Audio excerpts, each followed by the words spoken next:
Simon, thanks so much for coming and doing some demonstrations Not with at us all. today. It's very kind of you to give us a little insight into some of the techniques that you put into your practice, and what are people wanting at the moment? What are you finding people need at the moment in terms of support? Yeah, I mean, it depends on the topic, but what they want are simple, clear techniques that really make a difference quickly. Right. Quite often when it's about communication, you ask people at the beginning of a session, what do you want to work on? Some of it's about confidence, but quite a lot is about just being clear and succinct. And I've got a particular technique which looks very, very simple, sometimes a bit more challenging than it looks at first, which I like to use, and it does make a big difference quite quickly. Okay, so it's simple, but it's not easy. Yeah, interesting. Okay. Interesting dichotomy. And is this something that we could do together? Or? Yep. Oh. So if you're up for it. I am. Okay, so it's called verbal target practice. And how it works is I'll give you a topic in a moment to speak about. So I have to challenge you with that. Righto. You have to think on your feet a little bit. And I won't talk too much around this. We'll get on with it. But the idea is simply this. I'm going to be holding my hand up, and my hand will come up. This is a target. Right. And you're going to be speaking, so you're doing the verbal part of it. So I talk to the hand? You'll talk to the hand, Okay. not the face. And you will talk to the hand, and then you'll do this 4 times.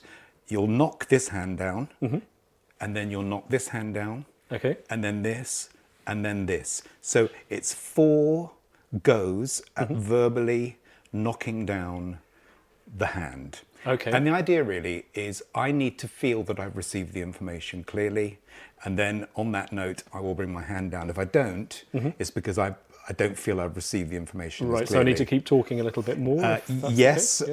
Yeah. but remembering you're just trying to knock down 4 Okay. targets. Are you ready? Yep. I think so. Okay, so I'm going to give you a random topic, and let's go with shaving. Shaving, because I was shaving right. this morning. Okay. Trying to, and let's give it a go. Okay. All right. So first, Shaving is something I really don't like very much. I kind of have to do it every day. I guess I didn't have to do it, but I feel like I have to because I don't want a beard.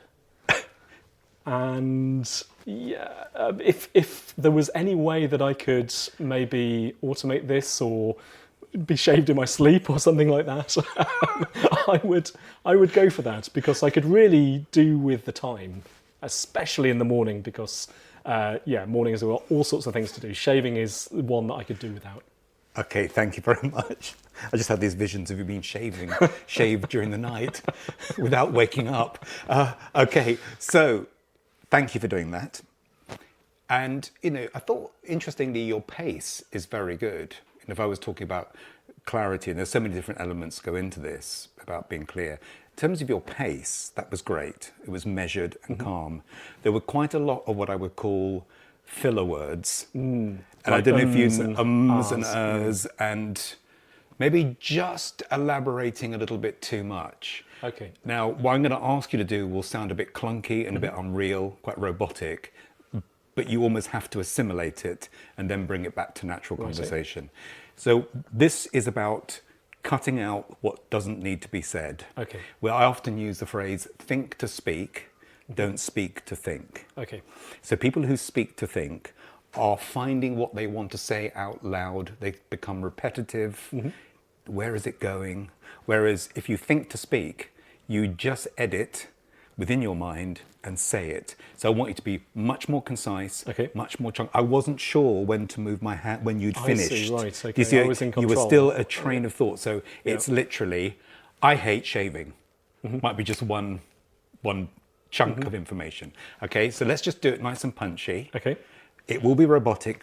Just go with it. Okay. I find shaving... Let's start again. Okay. I find shaving really frustrating.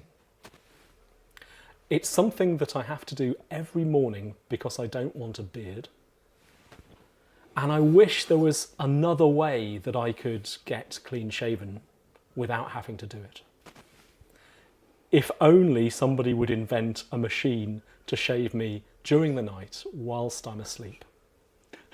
Love it. I just love where the mind goes in this. So that was much more punchy. First of all, how did it feel doing it? I felt a lot more confident, and I don't know if that's because I knew what the topic would be. Yeah. And I thought, as soon as I start thinking, I'm doing it now, I'm trying not to and as I'm talking, but yeah, it was odd because I think I improved even though I was thinking about it, which is weird. I didn't think it would work that way. Yeah, I could see you thinking, and it's almost for me about the intent is to be utterly clear with what you're saying. So there's no ambiguity between what you're thinking and wanting to communicate and what lands. Right. And what tends to happen in lots of conversations is there is a lot of interference. Right. And the think to speak is just a really good way of getting you in the right frame of mind. Most conversations, most communication is improvisation. Unless you've had hours to prepare everything you want to say, when we're talking, we are constantly bouncing off each other and going off in different directions. So when someone is able just to be anchored and clear, it really helps. That would sound a bit artificial. You could just do 2 words as one bit of verbal target practice, and then a longer sentence. My overall feedback is much, much clearer, really punchy. You could be aware of even being even more succinct in certain sentences. It's just a thought. It may not be necessary because I thought it was very, very clear. It's just something to leave you with. But thank you, that was great. Thank you, Simon, thank you. I've really enjoyed the experience of that. I'm also curious as to how that might fit into a bigger package of learning that you're doing with people. So what might they do around the edges of that? Could you just give us, not the thing, but give us a taste of what you might do around the edges? So you could apply this in a presentation you're doing where you've only got a minute to make your point. Right. You know how some people say, it could be an impromptu presentation. Someone says, look, we haven't heard from you about the X project yet. What's going on? In that kind of pressured situation, it's very easy to ramble and repeat and fill. So if you always have that grounding, you can be really clear and almost cut through communication in a meeting. Very good for presentations, as I said. Very good when you are simply responding in the moment to a simple question from a client or a more challenging question from a client.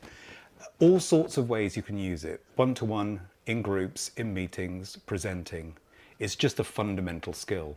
And what I've always said is most people need to slow down. They need to speak up, and they often need to bring more energy. I find that really creates that kind of, those 3 elements. It helps you to be punchy, bring the energy, and speak up.